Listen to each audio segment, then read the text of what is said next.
but with specific clients. But the problem is, if you got a normal client on a $1,500, $2,000, $2,000 a month budget, the reality is they're not going to be able to afford, something interactive. The sheer time it takes to program. And anyway, don't want to get into all that, but I really, personally, I really do love the interactive ones, but just the normal static ones that just like you said, that just have the images that tell the story. We're not putting a bunch of text on there. We basically just have just this graphic that tells an amazing story, and it doesn't have to be one of these big old long scrolling down ones that last forever that you see. It could be just a simple box. And again, I don't know if you remember seeing our the one that we put out at the beginning of the year called the social meowdia, explain, basically having kittens explain social media. I mean, there was something very simple to that, and it did the job. I mean, just a few words of text describing exactly what that network was for, with a famous cat, and people ate it up. People loved it. They consumed it. And so, again, I don't know that there's any one way that's better. I mean, because we have lots of the really long ones that take forever to scroll that do really well too. If it's going to be really, really, really long, I tend to like to, break them up into sections, if you will. Let people embed certain sections if they want, and give them the embed codes for, like maybe the top half or the middle half. And so when we create them, we think of that, and that's something that we're always considering, making it easy for people to just, so they don't, those that don't want to share these big old long things. Or for example, we think of Pinterest as well. We create maybe just a top banner section that has the guide on it, that has the title, and so people can know exactly what it is that they're clicking on or saving on Pinterest. But it also can make them click on it and drive directly to the site, rather than being able to view everything right there on Pinterest. So there's lots of different strategies. I don't know that one's better than the other. I can tell you that the interactive and video motion ones tend to be shared a lot more, just in general. But again, we've had static ones that are long, scrolly, old traditional style do really well and continue to build links. I mean, one of the ones that we put out back in 2007, still to this day, I mean 2013, I'm still getting requests for it. There's people that are asking, hey, is there a poster version of this? So I mean, they all tend to do well, but that's just kind of my thoughts on that. So some of the communities that I hang in, some people say infographics have been overdone, that it's become passe, uh, a fad, a dying fad. And I think a lot of that is probably driven by the fact that his uncle decided to start generating IGs that just really didn't hit the bar. They just didn't really get the quality out there. So people get tired of it. Yeah. Do you think that infographics are dying in effectiveness and interest? Well, first of all, those people that think that, I'm glad they think that, because then that leaves more opportunity for me to do it right. But Good idea. I think that like with anything, whether it's the press releases you put out, whether it's the content you put on your blog, whether it's the crappy kind of link building that people used to do, I think it's all part of it. I mean, if you have a crappy infographic and it doesn't get shared, and people are trying to artificially bump it up or whatever, Google's going to know these kind of things. It knows the difference between that kind of a graphic and a graphic that's well thought out. I mean, Google themselves are starting to put them out. I mean, you've seen recent ones where they put out static and interactive ones. I don't think that it's dying. I think that we all need to step up our game, and because here's the other side. Here's the other thing to that. I mean, I meet with people every day that are not in this marketing community, in this marketing bubble that we're in, and they're like, "What's an infographic?" I mean, it's 2013, and you got people still asking me, "What's an infographic?" And so then you got to explain to them what it is. And so I think in our community, I mean, and I can even answer this myself personally. Yeah, I'm sick of them. I see them all the time. I'm tired of seeing them everywhere. But you have to remember that we're in this community where this is what people are sharing and this is what people are talking about, and this is what we see all the time. But we're such a small percentage of the real business community that's out there. And so, if you put something together, whether it be a really nice geo-targeted infographic or something that can appeal to the masses that you want picked up by a big site like Mashable or Huffington Post or whatever, I mean, I still think people are going to consume that content visually. I mean, we're visual people. It's one of the reasons why Pinterest is doing so well, because are very visual people. So that fact and putting out quality, and I don't think that they're going by the wayside, but I would hope that these garbage ones that people are putting out, or or things that they're trying to do to manipulate with search engines. I hope that kind of stuff continues to go by the wayside. But I think if you're doing it right, if you're putting out quality, if you're not trying to trick people with the anchor text and how they embed, and you're making sure that everything you're doing is legit and on the up and up, and when you put something out there, and again, I still, the best answer to that is when you put something out there and it builds you hundreds of links over a week's time. People loved it. They're sharing it. You're getting the social signals. You're getting the links. I don't know how that could be a bad thing.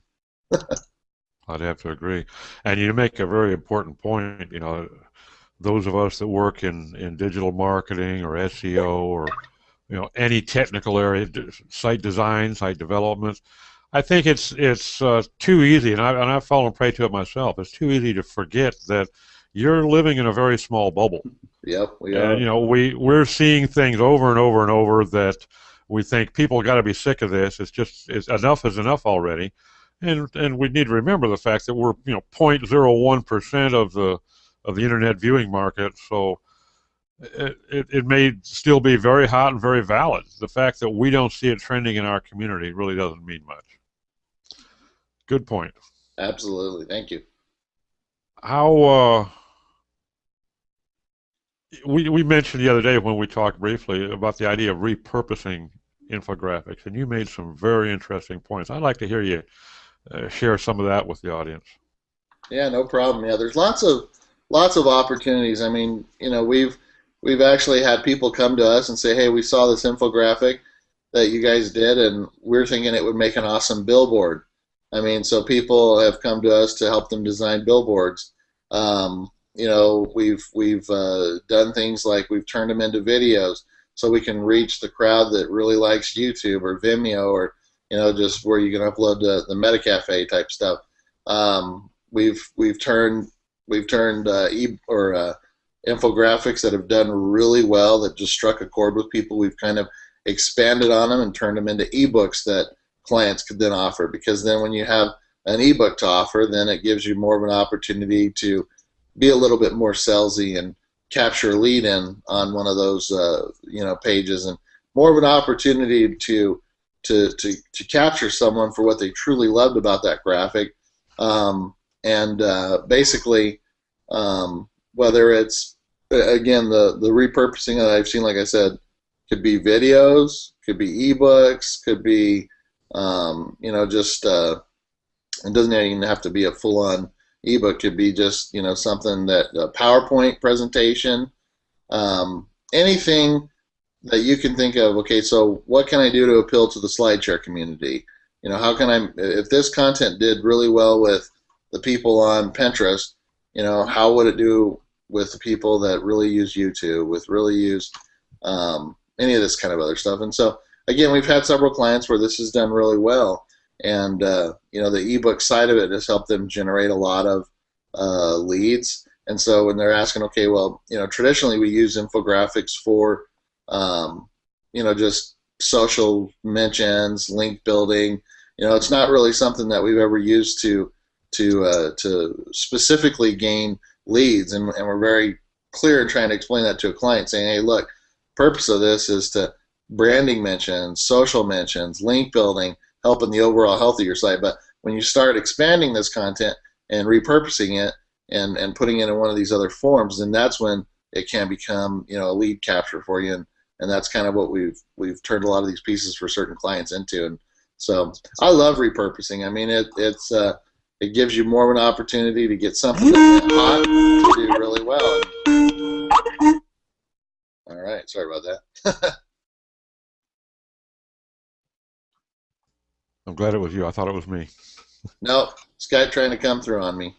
That's a good point. You know that we shouldn't see it as a way to try to make a sale or convert someone. It's a way to brand and establish authority. And I think that's a very important point. No, I mean, we have had, you know, we have had clients where, you know, when we've put some piece out, you know, that it has done really well in capturing them a bunch of leads and making sales and stuff. But, you know, for the most part, I'd say 95% of these that we're putting out, it's for the purpose of branding, for the purpose of link building, for the purpose of gaining those social mentions, helping these sites that normally, you know, don't have a reason for lots of people to want to view them, or, you know, they just really maybe aren't that well known or well established. It gives them the ability to be with one of them. And so, but again, it's you know, everything has to be taken on a case by case basis. Sure. Talk about promotion a minute, Matt.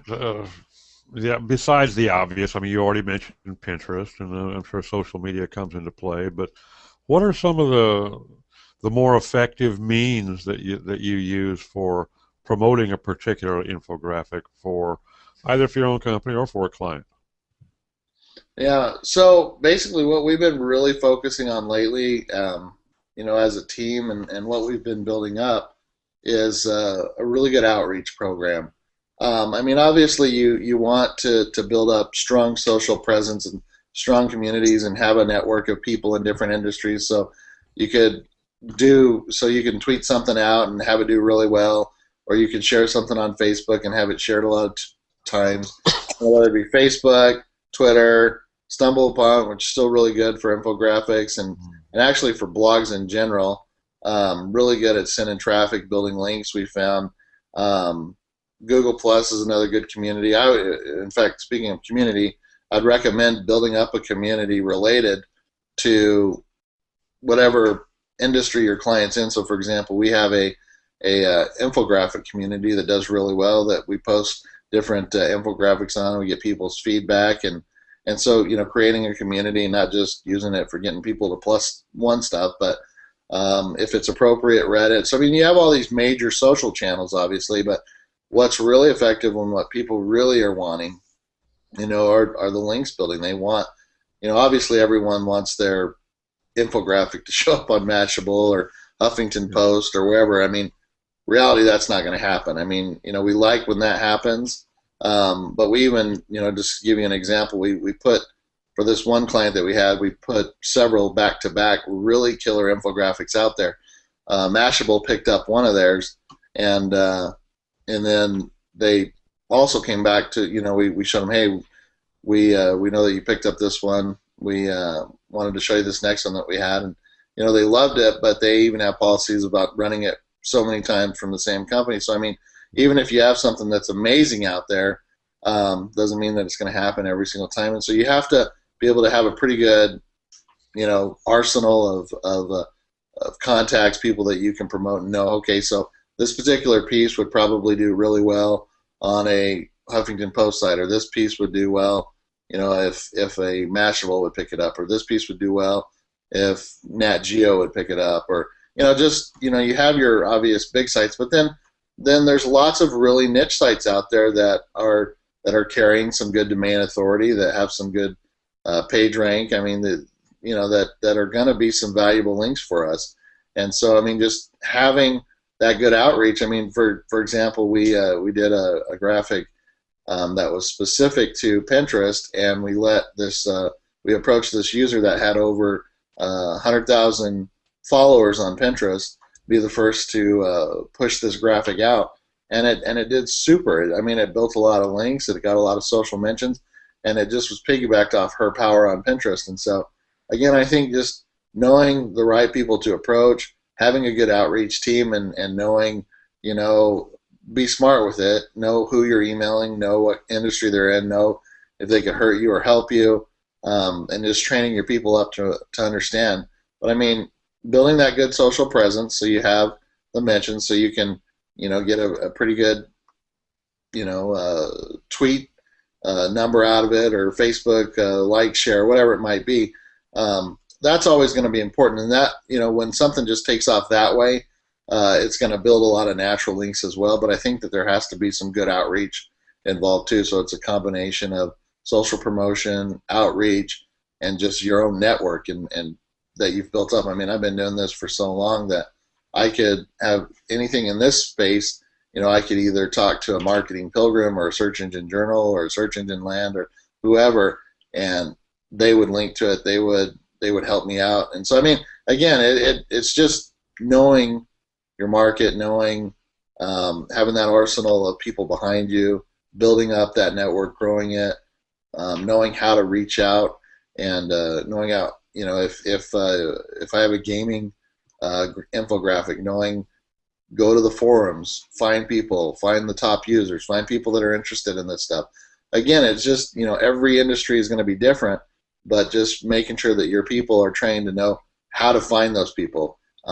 There may be certain industries that are more into forums. There may be certain industries that you'll find more better with groups on Facebook. I mean, it all depends, but just knowing, how to do that outreach, having the good social accounts, or knowing the right people to see that article or be the first to tweet it or whatever.